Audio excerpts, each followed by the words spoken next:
It was Thanksgiving dinner. Chloe Vance, my girlfriend of 5 years, was finally going to make it official.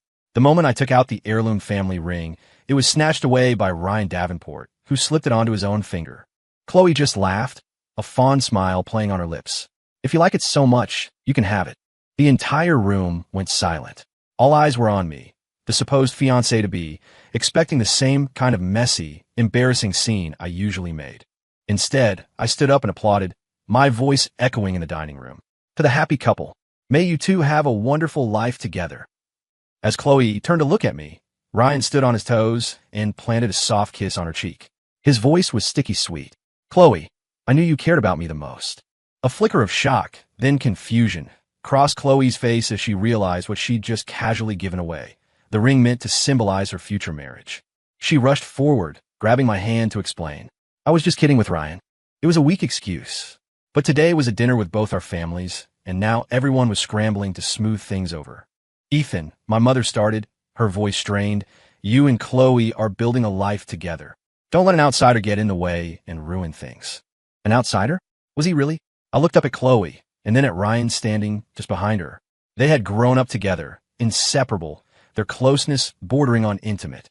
Ryan toyed with the ring, his eyes filled with a blatant, taunting challenge aimed directly at me. And on Chloe's cheek, the faint mark of his kiss remained. Maybe I was the real outsider. I pulled my hand from Chloe's tight grip, my voice calm as I met her gaze. He's already wearing the family ring. What's next? Announcing the wedding date.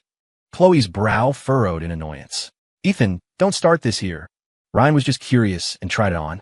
It's not like you lost a finger. Do you have to be so petty? Her words hung in the air, thick with a silent, spreading awkwardness. Never mind adults. Even a child knows you don't just grab other people's things. A single, flimsy excuse of curiosity was supposed to make it all go away, as if everyone at the table was a fool. Ryan just smiled sweetly and slipped the ring off his finger. Hey, Chloe, don't say that about Ethan. He's not being petty at all. He stepped forward to hand it to me.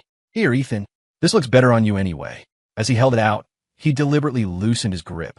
The ring fell to the tiled floor, and the heirloom diamond shattered into pieces. The room was dead silent. No one dared to speak. They were all just confused. Chloe was the one who had made the mistake, yet she was the one getting angry at me. I saw the look in Chloe's eyes, a cool, calculating assessment.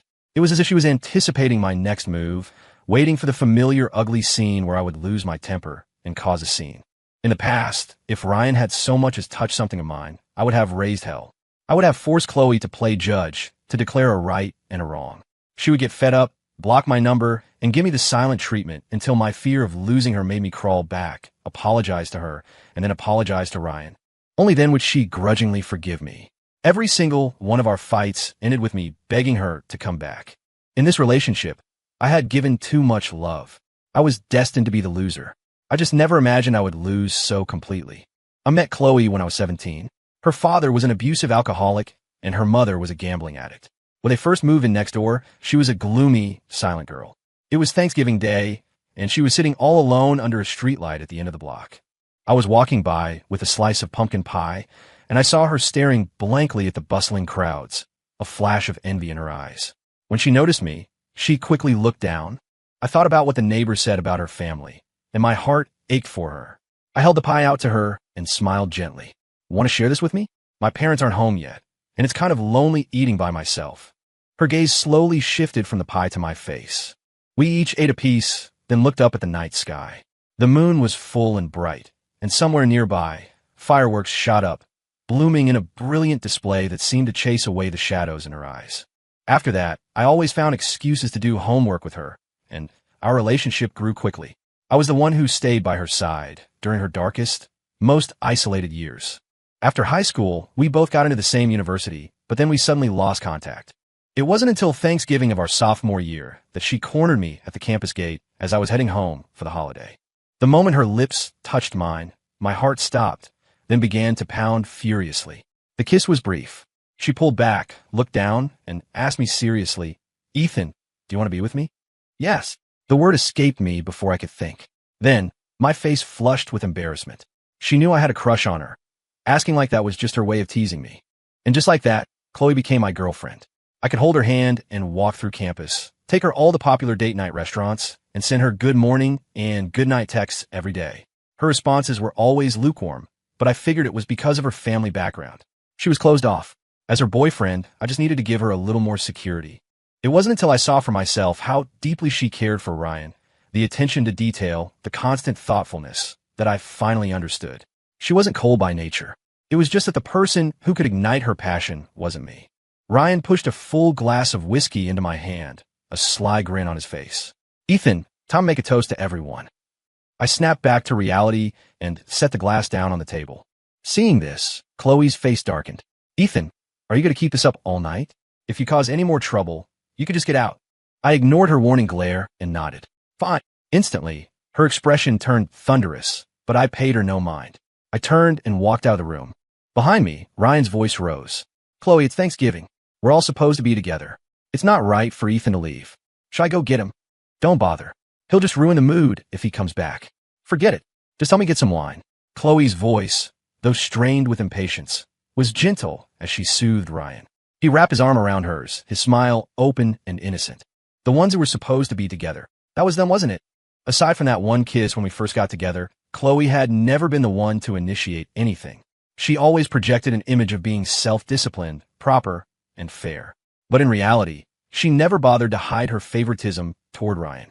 They would constantly reminisce about their shared past in front of me, talking about their childhood bond and effectively pushing me to the side. If Ryan got lost, she'd drive out to get him at 3 in the morning.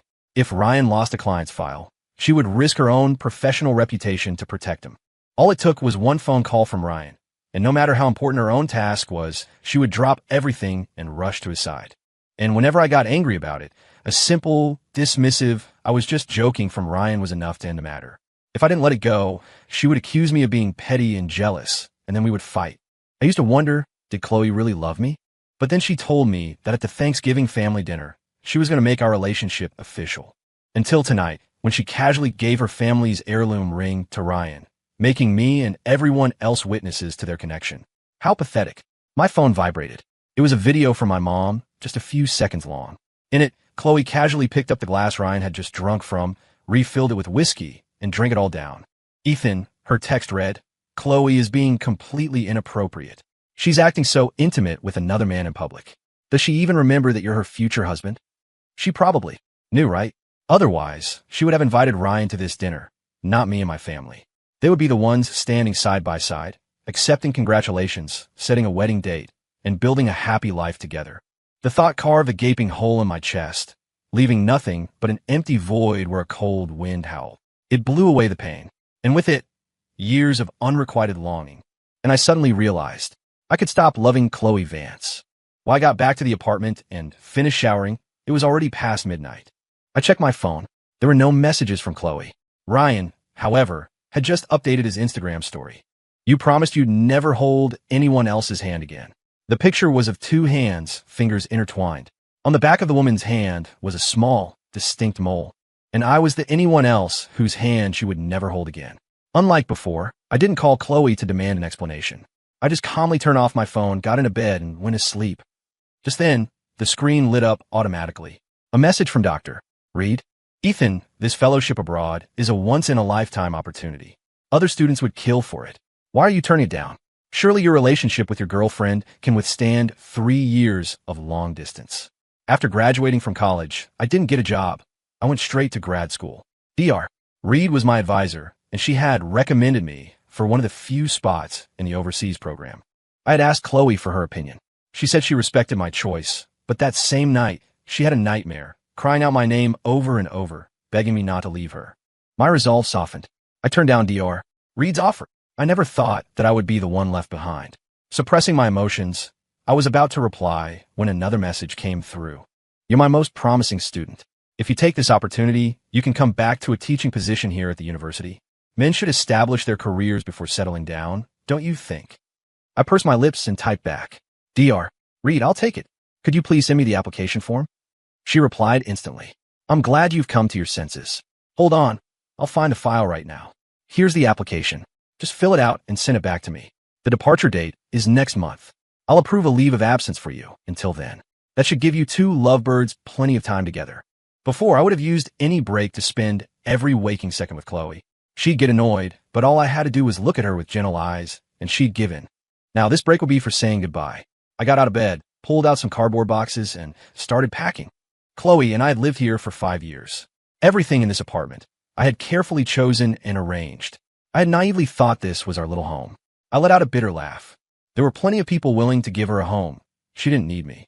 After packing for a while, I was so tired I could barely keep my eyes open. I decided to sleep first. Just as I drifted off, I heard the front door open, followed by footsteps. Chloe was back. Ethan. She didn't see me in the living room and pushed open the bedroom door. Seeing me already in bed, she frowned, her tone hardening. Ethan. I pulled the covers over my head. In the past, no matter how late she came home, I would have forced myself to stay awake, waiting for her on the couch. I would have interrogated her about what she was doing with Ryan, demanding to know who was more important to her. This was the first time things hadn't gone according to her script. She reached out to pull the covers off me, and I caught the scent of pine and cedarwood on her. It was the cologne Ryan always wore. I frowned, pulled the blanket down, and opened my drowsy eyes. I'm trying to sleep. Go take a shower or something. Chloe froze. A moment later, as if realizing something, she spoke up. Ryan was a bit out of line this time, I admit, but after you left, he apologized profusely and even helped entertain our relatives. I squinted and cut her off. Well, that was very big of him. She was speechless for a moment, her chest rising and falling as she tried to suppress some unknown anger. Finally, she snapped, I'm sleeping in the study, and left. I knew she was angry. She had offered a rare olive branch, and I had let her punch a pillow, acting completely indifferent. So now she was lashing out, thinking it would make me come running to comfort her. The next morning, I was making breakfast when Chloe emerged from the study, looking like she hadn't slept at all. She said casually, don't bother with that. Ryan's craving those cronets from the Gilded Spoon. Go buy some and bring them to his office. Without looking at her, I put a sandwich on a plate and started eating. They were childhood sweethearts. Was I supposed to be their personal assistant? When Chloe saw me ignoring her, she finally sensed that something was wrong. Are you still mad? Is there any point in dragging this out? I swallowed a bite of my sandwich and shook my head. I'm not dragging anything out. Ryan's still young. It's normal for him to rely on you. I'm sure you can handle it. Chloe looked a little uncomfortable. Are you serious? Of course. He just doesn't understand the situation. If you talk to him, I'm sure he won't make the same mistake again, I said calmly. But Chloe stared at me with an expression of disbelief. I didn't feel like talking anymore. I put my plate in the sink and turned to grab my bag. She followed me, her tone condescending. Fine, I know you're still upset. How about this? You go get the cronets for Ryan, and tonight I'll take you to the movies. We can see that one you've been wanting to see. Deal. She looked at me confidently, as if certain I wouldn't refuse. I smiled, but it was a bitter, hollow expression. Last month, a movie I'd been waiting for was released. I asked Chloe to go with me, but she said she had something important to do. That night, I saw Ryan's Instagram story, 2 movie tickets. The jacket lying across his lap in the photo was Chloe's. That's when I understood. The important thing she had to do was go with Ryan. Now that the movie was no longer in theaters, she finally had time for me. But I no longer cared. I can't tonight. Dr. Ree needs to see me. I have to go to campus. I grabbed my bag and left. Behind me, Chloe scoffed. Since you're so busy, I guess you won't have time for the get-together with my friends tonight either, right? Right? Are you sure you can't make it? Because if you don't come, I'm going to pick up Ryan. He'll be in the passenger seat. Okay.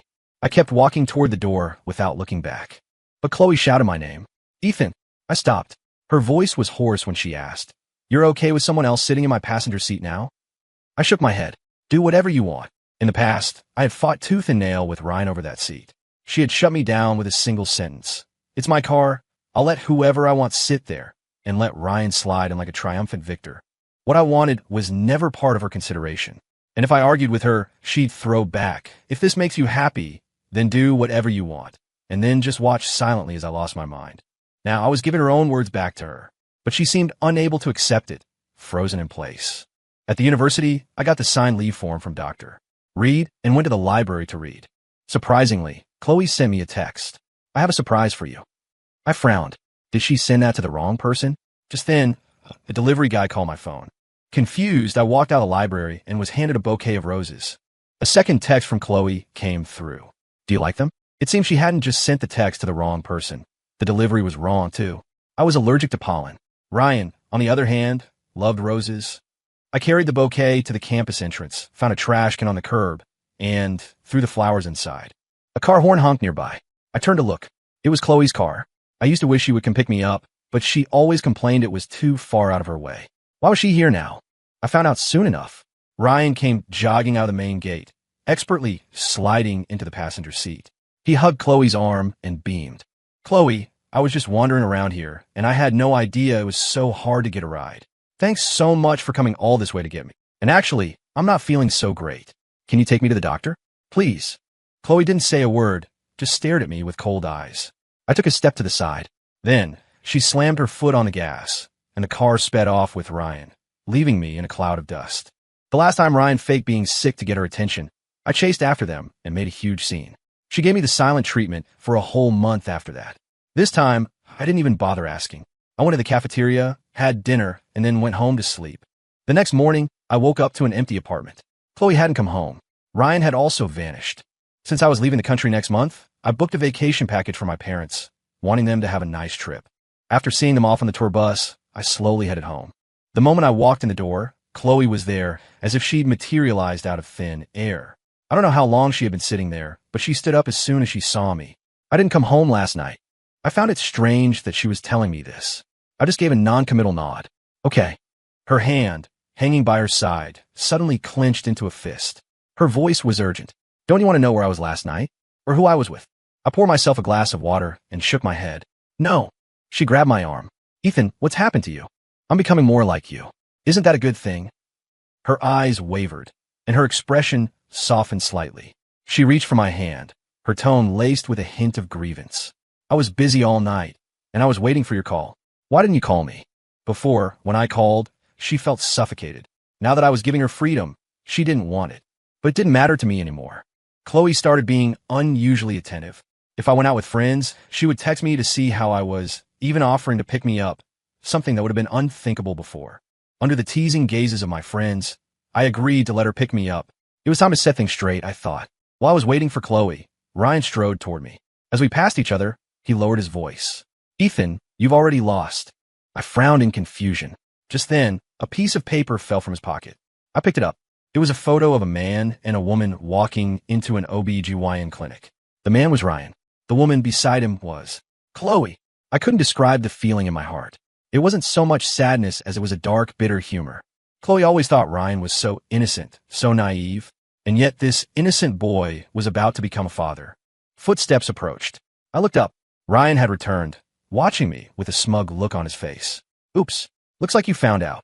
I raised an eyebrow and smirked. Chloe's not here. You could drop the innocent act. Here, take this back. I handed him the photo. He took it, slowly folded it, and put it in his wallet. Aren't you curious when this happened? He sneered, his eyes full of provocation.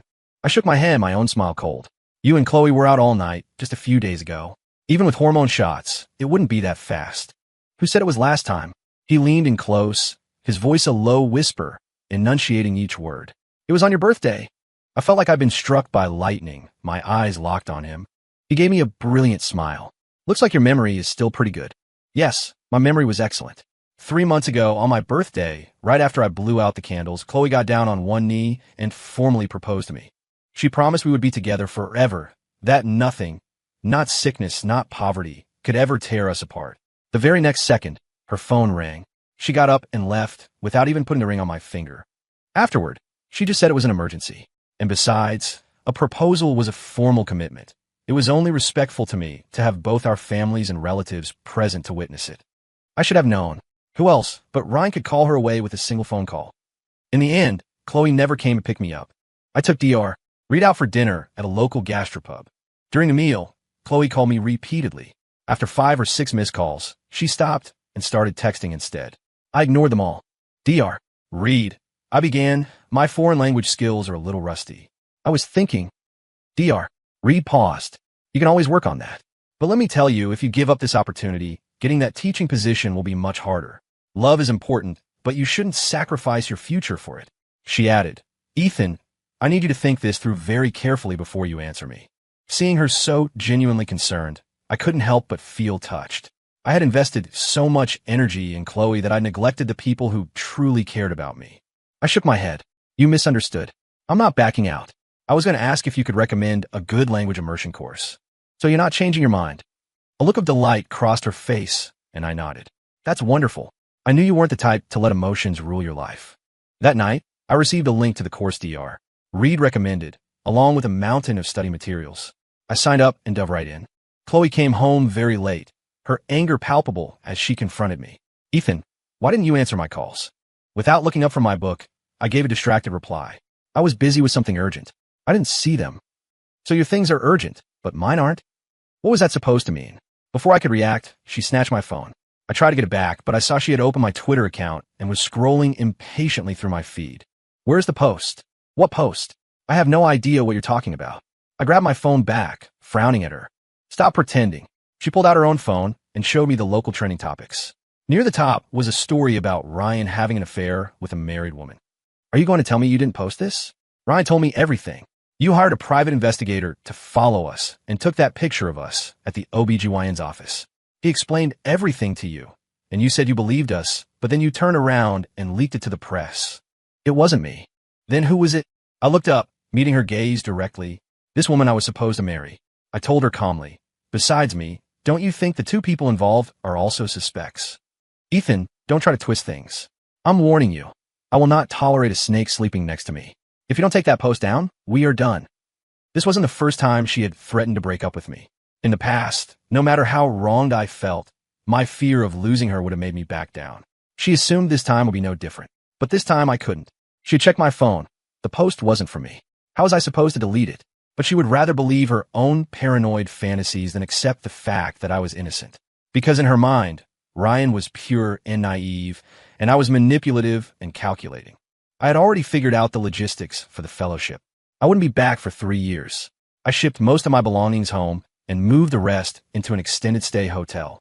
With only a few weeks left before my departure, it didn't make sense to rent a new place. After enrolling in the language course, I had almost no personal time. I spent my days practicing my speaking skills and occasionally texting my parents. Before I knew it, a week had passed. Chloe hadn't contacted me. So when we ran into each other at the university while I was submitting my paperwork, we were both stunned for a moment. The university required one final assessment for me as the team lead for the fellowship, and I had come to campus specifically for it, running into her in the department office. She was holding some files of her own, something about an outstanding alumni award. "Ethan, are you here to make up with me?" Her confidence was astounding. I just held up my folder of documents. A teasing voice cut in from the side. "Ethan is here to give me his paperwork, Chloe. Don't assume the real world is like college, where everyone revolves around you." The speaker was Maya Sterling. She and Chloe had been fierce rivals for campus queen back in college, but Maya's family had some trouble sophomore year, and she transferred abroad. "Maya Sterling? Ethan, you're working with her?" Before she left, Maya and Chloe were mortal enemies. I was surprised to see she was the one conducting my assessment. But what did Chloe mean by that? I smiled and shook my head. "Ms. Vance, given our current relationship, I don't think you're in any position to be asking me questions." At my words, Chloe's face changed. "What do you mean by that? Weren't you the one who said it? We're done." I smiled at her, but her expression seemed to tighten and then crack. "If you had just deleted the post, none of this would have happened." "Did you have to?" I shook my head. "The post wasn't mine. How could I delete it?" "Ethan, you were never like this. You used to be so accommodating." So, she was self-aware after all. I ignored her and handed my files to Maya. Maya took them with a smile, raising an eyebrow. People get tired of accommodating all the time, and when they get tired, they leave. She waved the folder in her hand, and Chloe snapped back to reality. She whirled on me. "You're leaving me to go abroad with Maya Sterling?" I had no idea how Chloe's mind had twisted to that conclusion. Before I could even ask, Ryan burst into the office and forcibly dragged Chloe away. The office fell silent. I rubbed my temples wearily. A glass of warm water was placed in front of me. "Drink this. Calm your nerves." I took it. "Thanks." Maya smiled. "We've known each other for years. No need to be so formal. When you get to London, I'll be the one welcoming your group. If you need anything at all, just let me know." I nodded graciously. I wasn't expecting her next words. She wanted to take me to dinner. At the restaurant, we ran into Chloe again. Her face was dark as she sat next to Ryan. When she saw me with Maya, her eyes turned red with fury. "Ethan, what were our years together to you?" Her accusation made everyone in the restaurant perk up their ears, ready for gossip. I knew if I didn't clear the air now, I'd become infamous. As Maya started to step in, I shook my head at her and met Chloe's anger head on. "I saw you as the person I would spend my life with. And you? You treated me like dirt, constantly getting jealous over nothing. And then you cheated on me with my arch nemesis. I wasted 5 years of my life on a dog. I laughed out loud and played the audio I had recorded on my phone. Aren't you curious when this happened? Ryan's voice echoed from the speaker. It was on your birthday. Chloe's brow furrowed. I put my phone away. That photo of you and Ryan at the OBGYN clinic, with him so carefully protecting your stomach. Actually, I wasn't surprised at all. Chloe, from the moment I met you, you and Ryan were inseparable. No matter what mistake he made, you were always there to clean up his mess, unconditionally. So where did I fit in? Was I just a part of your game? Or does Ryan get a thrill from being the other man? Do you two find that kind of relationship particularly exciting? 5 years. You used 5 years to wear away every last bit of feeling I had for you. How dare you say you wasted your 5 years on dog? Chloe's hands clenched into tight fists. She lowered her voice. Ethan, this is all a misunderstanding. Let's go home, and I'll explain everything to you personally. No, thanks. We don't need to do that anymore. I turned to Maya and suggested we find another restaurant. She readily agreed. As we walked out side by side, Chloe tried to follow, but Ryan grabbed her hand. Chloe, that bastard Ethan called me a homewrecker. You have to teach him a lesson for me, he whined. But this time, the trick that had always worked before failed. She yanked her hand back, shoving Ryan to the floor. Get off me. Who gave you permission to insult my boyfriend? As I expected, someone filmed the incident at the restaurant and posted it online. A love triangle is always prime gossip fodder. But Chloe had a major project launching soon, and her company had issued a strict no negative press order. She paid a hefty sum to bury the story. Coincidentally, I learned that the project Chloe was so focused on was one that Maya's family company was also competing for. Maya asked if I wanted to be involved. I thought about it for a moment and agreed. It was perfect timing. I could wrap this up just before leaving the country. Ryan had always been Chloe's assistant, but he was clumsy and incompetent. Chloe often had to bring work home for me to sort out after hours. Now that I was gone, and with Chloe pregnant, the two of them were a complete mess. On the day of the project pitch, I saw the dark circles under Chloe's eyes. It was clear her sleep had been suffering. When she saw Maya and me walking together, the initial fury was gone, replaced by a tightly controlled composure. I knew she was suppressing it. I helped Maya successfully win the contract. To celebrate, she publicly gifted me a luxury watch as a reward. As I accepted it, I felt a burning gaze fixed on my back. Outside the restroom, as I was coming out, I saw Chloe waiting for me. I hadn't noticed from a distance, but up close, she looked haggard and exhausted, a far cry from the business goddess she used to be. Were you waiting for me? Is there something you need? It seemed like Chloe had a million things to say, but in the end, she simply held up a ring and got down on one knee. Ethan, let's get married. I made so many mistakes in the past. I'm sorry. After you left, I realized I can't live without you. I've been in love with you for a long time. In the 5 years we were together, this was the first time Chloe had ever said the word love to me. I noticed my heart was unusually calm, without the slightest ripple of emotion. Chloe's hand, holding the ring, remained frozen in the air. Her other hand reached for mine, wanting to slide the ring onto my finger. I took a step back, avoiding her touch. Ethan, she was stunned. I managed a small smile.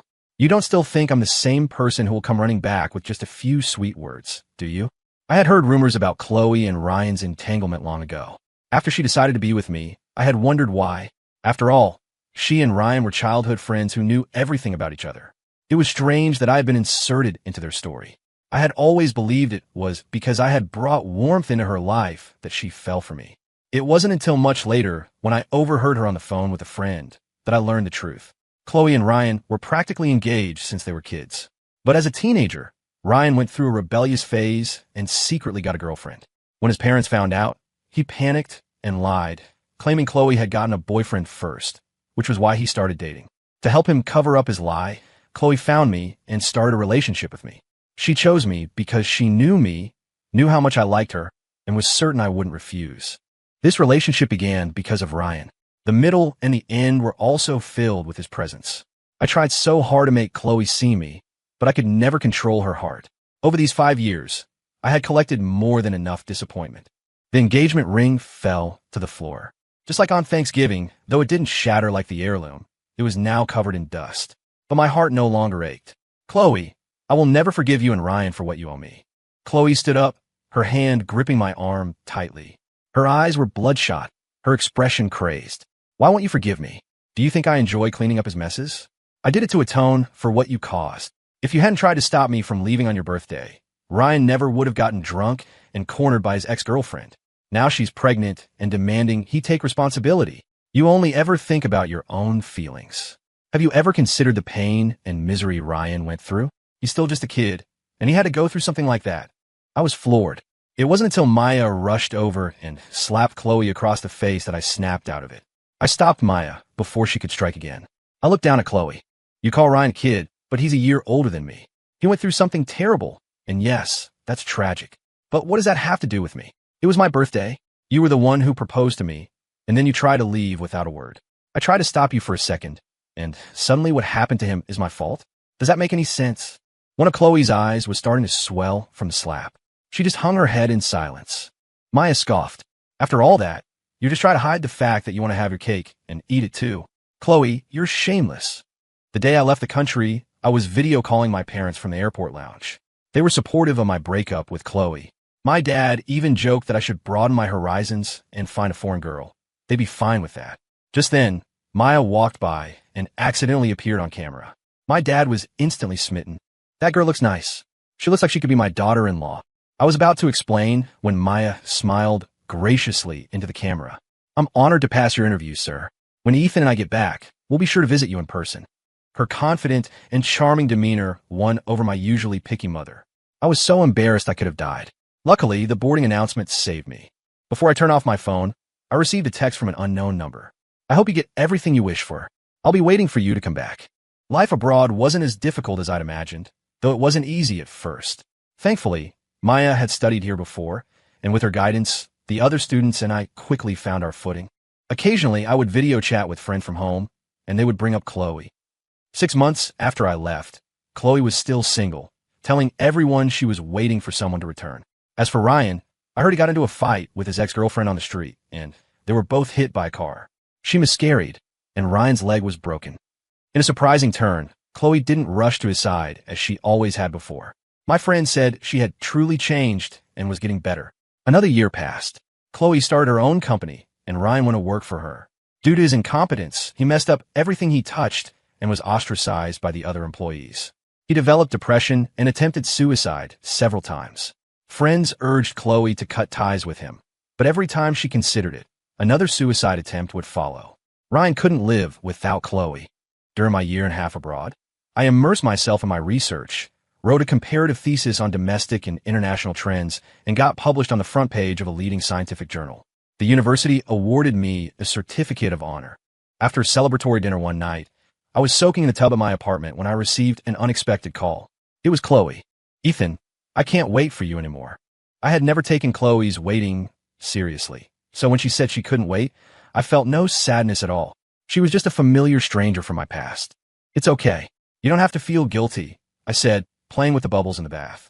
I was too slow to realize my feelings, and I lost you. I'm so sorry for all the pain I caused you, but it's too late to make up for it now. Do you remember when we first met? She rambled on, lost in memories. I found it hard to connect with her words. The warm water in the tub was making me drowsy. In a half-awake state, I heard her let out a long sigh. I'm marrying Ryan. The wedding is on the 15th of next month. Will you come back for it? 3 years later, I was finally on a flight back home. Standing at the familiar airport exit, I remembered how my heart, though calm, had felt heavy when I left. Now, it was completely light. As soon as I returned, the university arranged a position for me, with Dr. Reed as my point of contact. Over the past 3 years, she and I had become good friends. While discussing work, she inevitably brought up my ex-girlfriend, Chloe. A year and a half ago, just as Chloe's company was getting on track, a business rival dug up the old dirt from that restaurant incident. The story blew up again. To protect the company's reputation, Chloe married Ryan. But the legal bond, instead of helping, only worsened his depression and anxiety. He became paranoid, prone to fits of rage, and extremely controlling of Chloe. He even got to the point where he feared her success would lead her to abandon him. So he sold a crucial contract to a competitor. Chloe's company suffered a massive blow. The core team, fed up with Ryan, resigned en masse. Without its key people, the company was just an empty shell. A month ago, it declared bankruptcy due to mismanagement. Chloe was blacklisted as a debtor for failing to pay her employees' wages. If Ryan had just behaved, Chloe could have found a new job and rebuilt her career. But he followed her everywhere, sabotaging several job interviews. Finally, Chloe snapped and got physical with him. Their journey from childhood sweethearts to bitter enemies was a sad story. It was Thanksgiving again. Maya had prepared a car full of lavish gifts. As she pushed me into the passenger seat and we headed to my parents' house, I glanced out the window and saw a disheveled figure on the sidewalk. The person looked familiar. Sensing my gaze, they turned their head, but upon seeing my face, they covered it with their hands and ran away. Do you think your mom and dad will like what I got them? Maya's voice pulled me back. I turned and gave her a look. You're already calling them mom and dad. How could they not like it? And what about you, honey? Do you like me? Her sudden, playful affection hit me right in the heart. I couldn't keep the smile off my face. Yeah,